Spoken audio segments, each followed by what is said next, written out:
आज मैं आपको एक इम्यूनिटी बूस्टिंग चाय बनाना दिखा रही हूँ। उसके लिए 1 कप पानी बॉईल कीजिए, उसमें डालिए सिनेमन, तेज़पत्ता, इलायची, लौंग, तुलसी पत्ता, पुदीना पत्ता, अदरक,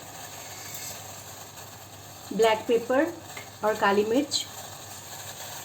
अच्छे से इसको बॉईल कीजिए, फिर हल्का सा चाय पत्ती डालिए और ऑफ कर दीजिए।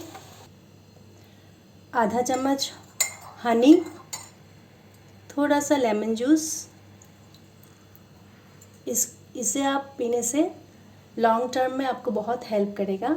आप टेस्ट के बारे में मत सोचिए, ये टेस्ट धीरे धीरे आप अडॉप्ट कर लोगे। Thank you.